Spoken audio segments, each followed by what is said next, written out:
Once again, good morning. Well, for me, it's good morning, but hello. And as I juggle a bit closer in my seat, welcome. Another edition of What's Involved. Been an interesting while. I say that all the time, don't I? The reason it's a little maybe darker, sort of that side of the room, is all of the fish tanks, the shrimp tanks. None of the lights have come on yet, so they're all still asleep. The rest of the house is still asleep.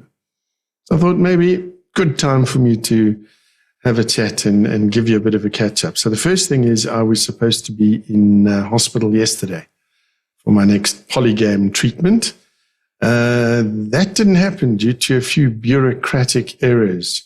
One, I think, on my part, to be honest, because when they say it's approved for 6 months, you kind of go, okay, well, it's January, February, March, April, not 5 treatments, because you fit 5 treatments into 6 months. So the approval and authorization had expired like 3 days before I tried to get the polygam, because we have to go through a bit of a process. It's we get it through the medical aids, medical postage service, and then they send it to a doctor. And then we go and collect it, and then we take it with us when I go into hospital. Anyway, none of that happened. So there was much frantic running around yesterday. And I had to have, I can never remember what it's called. I think it's EMG. Anyway, what they do is they test your nerve conduction. So they shock you, and it's little tingly shocks to quite nice ones when you flop around. You've heard the story. But Jay, my poor neurologist, had taken a very bad fall off a teeny tiny step. And with the latest scars and dirty great gash on my leg, I felt like saying to her, welcome to our world, but I didn't. Because despite that, she spent 2 weeks doing her hospital rounds, 24 patients in a wheelchair, and she's now got a moon boot on. And I believe tomorrow she's flying to Mauritius to do a presentation on this kind of stuff at a conference. So I suppose that's one way of spending tomorrow here in South Africa. Tomorrow is election day, where we get to vote our new government in. So we'll see what changes, if anything.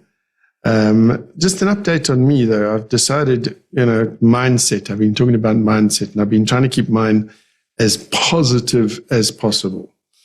So it was 2 weeks ago, we did a sales training and coaching for a large beverage company, an alcoholic beverage company.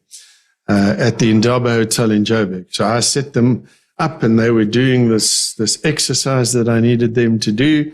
And I decided to go down and go to the bathroom. And in the bathroom, on the toilet, and reached over to get some toilet paper. And the next second, all down my back and my side, the most intense cramp. Like I get cramps all the time now. I've told you this has been happening since December, but one of those like killer murderer cramps. And I thought to myself, that's it. That's the legacy I want. Yep, that's what I'm going to be up to. I am going to either die from this pain, or I'm going to have to somehow call for help. Downstairs in the bathroom, pants around my ankles. Anyway, needless to say, after about 5 minutes, I managed to get that under control, and we sorted that out. But the cramps are still a problem.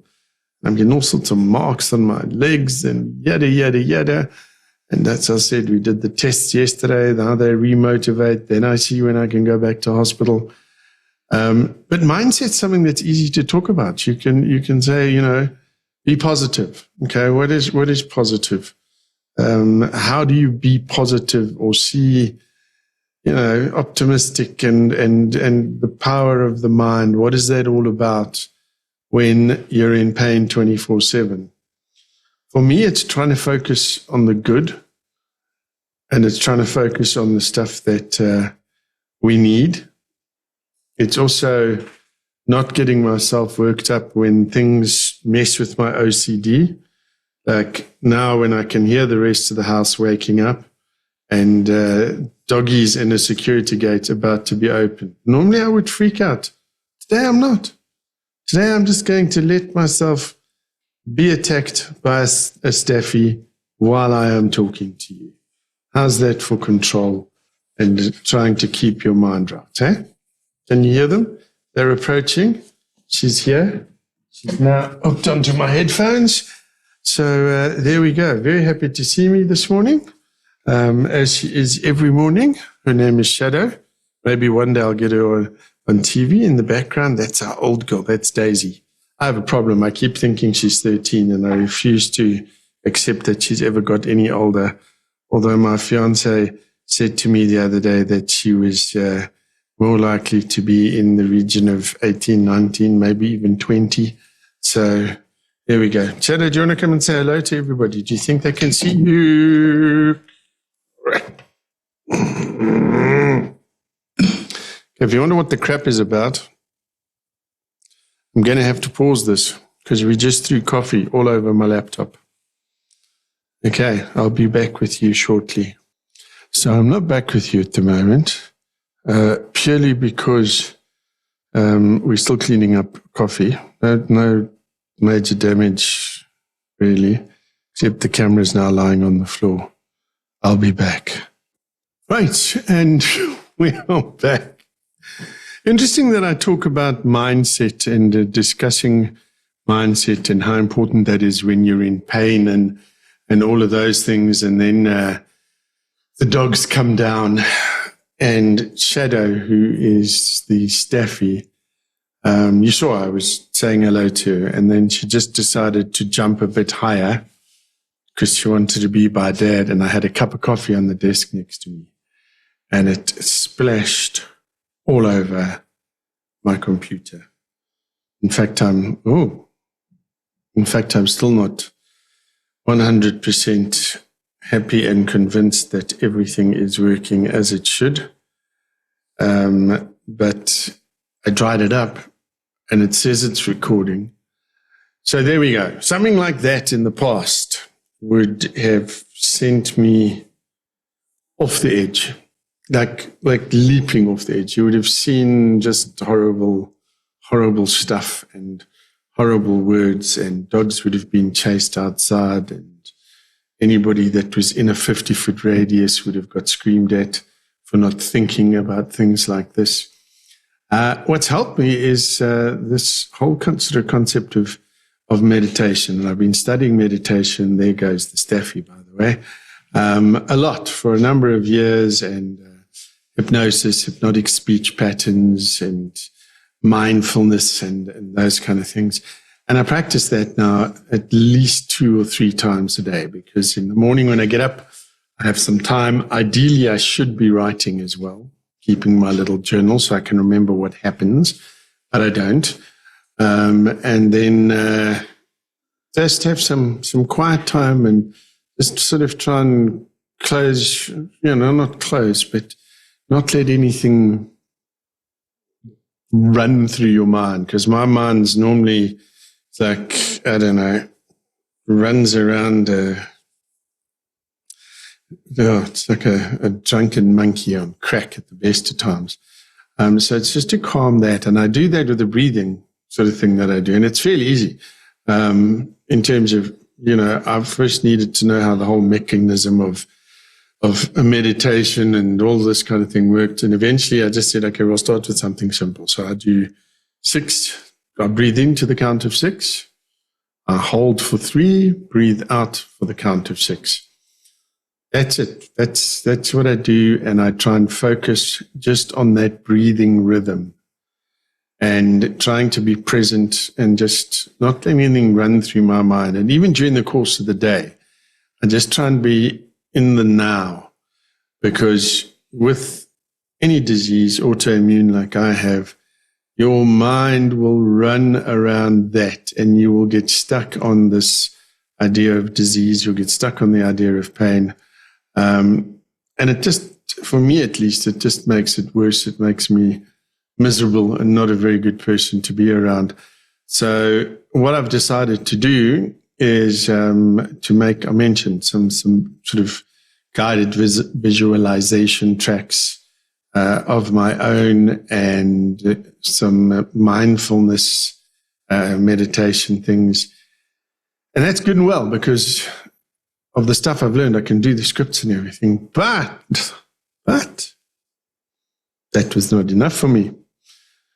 So in typical overreaching David style, I decided I wanted to create my own backing tracks, because I want to include all the different healing frequencies and the binaural beats and the whole lot. So I got my hot little hands onto something called FL Studio.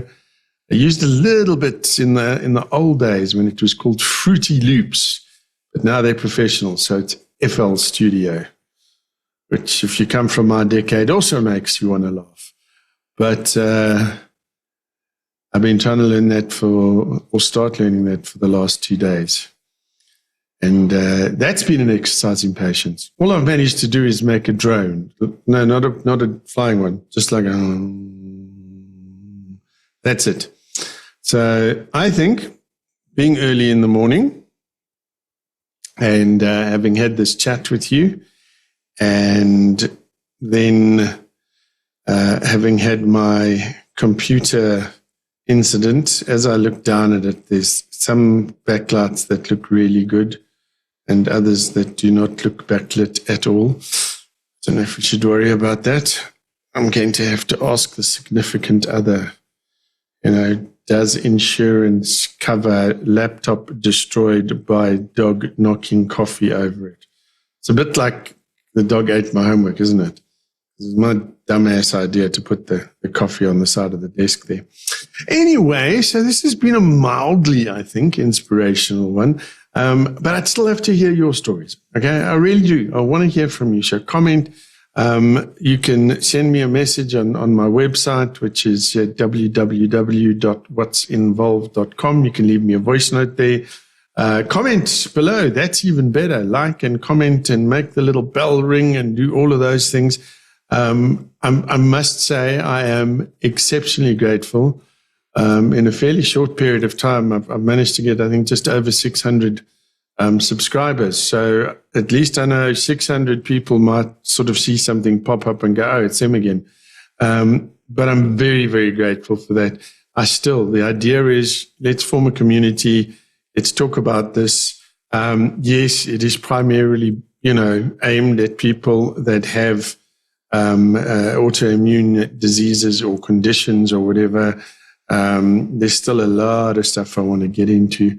And I need your help, because I need to know what's important to you so I can try and figure some of it out so we can talk about it. I want to get some guests on the show. That kind of thing. Grow it. Make it a community where we can support each other. So if you're having a really bad day, okay, then, reach out and we can have a chat. I think I'm going to mitigate the circumstances of my day by drinking lots of tequila. I'm just saying, I don't advocate it. This is my personal choice. I'm kidding. Okay, because I would probably have like one shot of tequila and just feel awful and want to go and lie down. But I might go and lie on the bed in the fetal position and listen to, some appropriately depressing music. Maybe Alanis Morissette, Jagged Little Pill. Anyway, from me to you, look after yourselves. Take care. Be kind to each other. If somebody's living with autoimmune disease, be kind. It's just a little extra kindness. That's what we've lost. We've lost our human touch, our human caring, and our compassion. And I'm all in favor of bringing that back. So until next time, take care. And thank you so much for joining me.